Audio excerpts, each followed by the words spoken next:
In all honesty, this roast chicken and stuffing recipe is a bit of an experiment.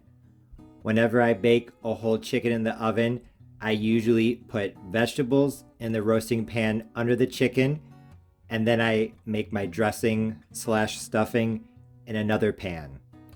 I normally take the drippings from the chicken and put it over the dressing. So I thought, why don't I just make the stuffing beneath the chicken and remove a step? I would take out one extra thing to have to clean, so it sounds like a win-win. I tried looking online to see if people have done this before. Maybe I missed it, but I didn't find anything. So we're going to see if you can roast a chicken in the oven and make the stuffing underneath it.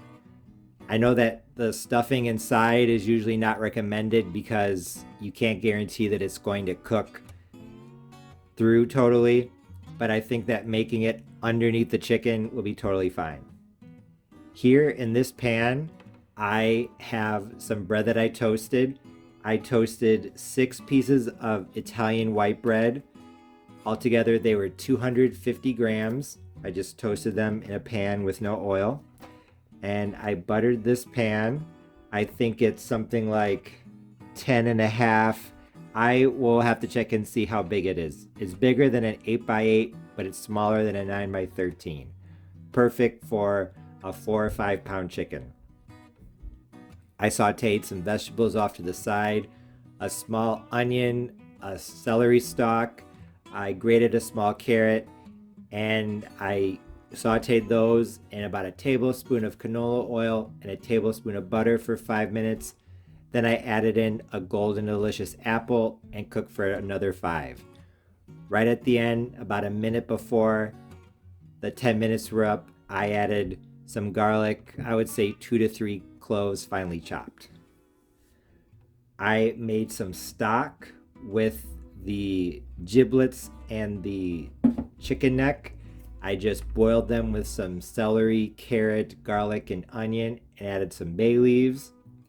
So I have my spices, my chicken's over there. It's 4.7 pounds. I brined it for 15 hours.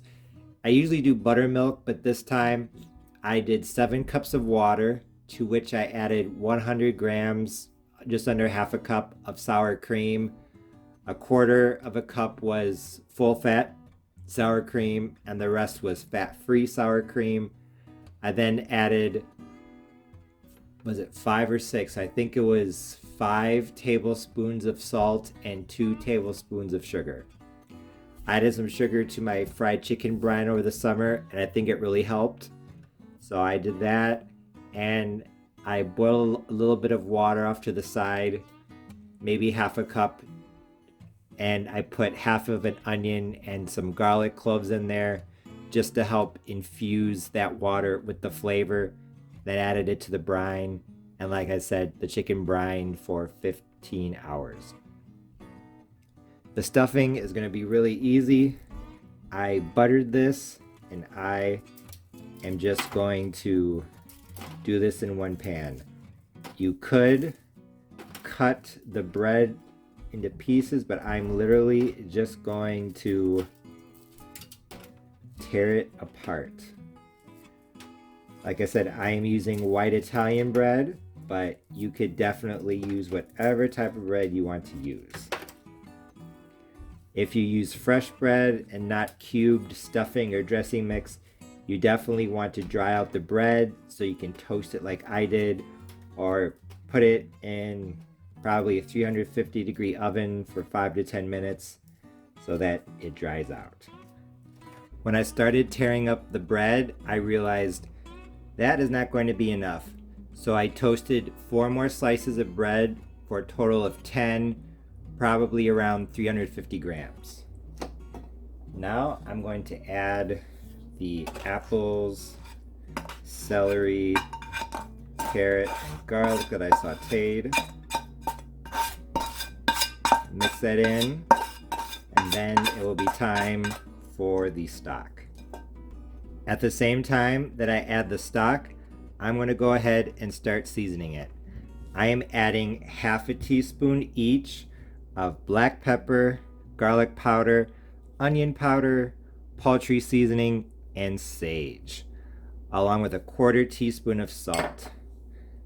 I'm probably gonna be a little careful with the spices this time because number one, the chicken brine for a long time, and as those juices drip down, I didn't wipe it off or anything, so I think the salt is going to drip down into the stuffing, so it doesn't need as much salt as it normally does. And also the other spices, I'm going to put the same spices on the chicken, and since some of those are going to drip down, I don't want to overpower this with spices, but we'll see. There. Now I'm going to start adding my stock. Like I said, I made stock by boiling the chicken neck and some of the giblets. I am just going to add what I have here, cup at a time. I just finished adding the stock to the stuffing. I added 3.5 cups of the stock, all of it, along with a little bit of extra water. I also added a quarter teaspoon more of all the spices and 1/8 of a teaspoon more of salt. This is what it should look like. When you press down on the stuffing, it should be like this. I am making it how I normally would because it's going to cook longer than stuffing or dressing would on its own because I need to make sure that the chicken's done. So it needs more moisture, but at the same time, it's going to get some drippings from the chicken. Not really quite sure what to do. I'm just going to go with what I normally do in terms of level of moisture, and I think it'll be fine. I also took some of the meat off of the neck and chopped up the giblets, so I'm going to add that as well. It's not a ton of meat, but I don't want it to go to waste. And here I have 1 egg. This egg is going to help bind everything together. So I'm just going to beat it really quickly, pour it in. Now I'm going to mix everything together one last time, and then I'm going to turn my attention to the chicken itself. And now for the chicken itself. I put a grate over the stuffing, and I put aluminum foil over the grate. I then took a small knife and cut holes in the aluminum foil. You could just set the chicken on top of the stuffing, and I think it would be fine, but removing the contact and making sure that there is air that can circulate all the way through, I'm actually going to turn up the foil on the edges a little bit. That is going to allow the bottom of the chicken to crisp up more, and it's also going to allow the stuffing to try to crisp up a little bit too. Off camera, I went ahead and in the cavity, I put the core of the apple that I sauteed, along with maybe 1 slice of the apple, half of a lemon, a small onion, and 1 celery stalk. Now I have some herb butter.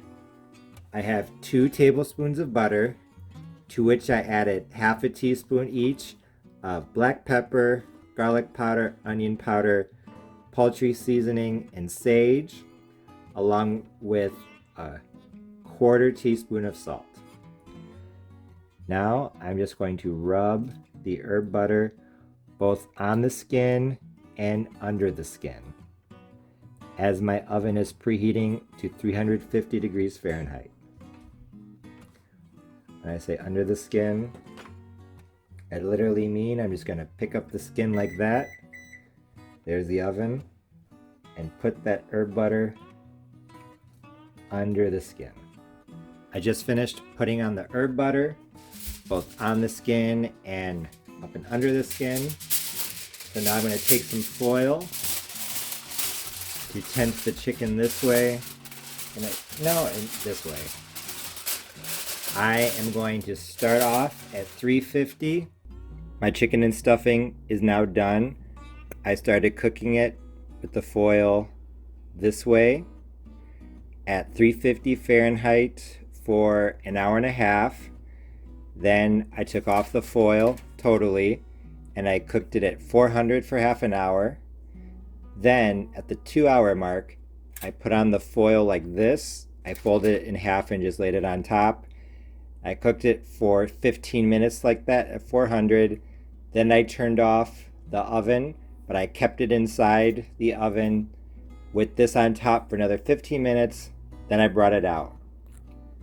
I know that sounds like a lot of, as the Argentines would say, quilombo, a lot of hassle, but I wanted to crisp up the top, and the skin on the bottom was taking a bit of time to crisp up. The spices on top burned because the moisture from underneath made it difficult to crisp up the skin. Honestly, I think it'll be okay. I'll just scrape off the spices. I think it will still be fine. The first look at the stuffing underneath. As you can tell, it's definitely cooked through. It crisped up on the top, especially along the sides. But where a lot of the juice from the chicken went down onto the stuffing, it looks a bit wet. So I'm just going to tilt it. See if I can distribute that a little more evenly. But this smells good. I think it's going to be good. Like I said earlier in the video, this recipe was definitely a bit of an experiment because I usually make my dressing slash stuffing separately from my chicken. I definitely did a lot of research and thinking and planning before I made this, but sometimes in the kitchen, just like with life in general, you can plan all you want and overanalyze, but you don't know how it's really going to work out until you do it. And honestly, this whole roasted chicken and stuffing recipe was an absolute success. First of all, the chicken itself was extremely moist and tender. Probably the most tender meat that I have had in a very, very long time.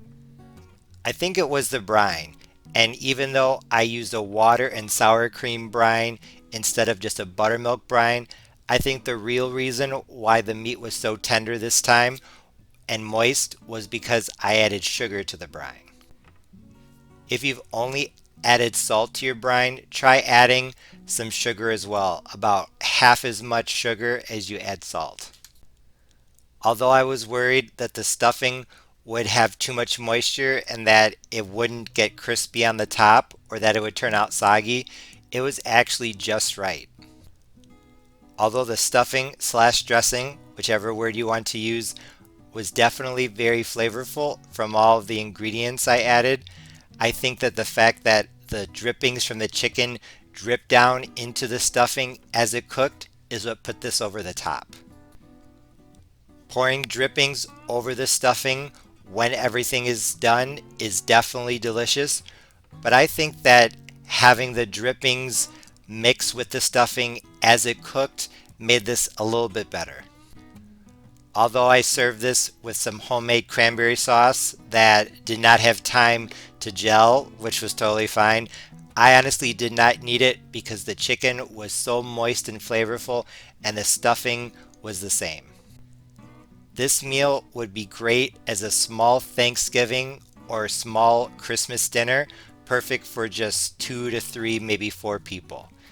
If you're looking for something small, easy, and delicious, definitely give this chicken and stuffing recipe a try. As always, thanks for watching. See you next time.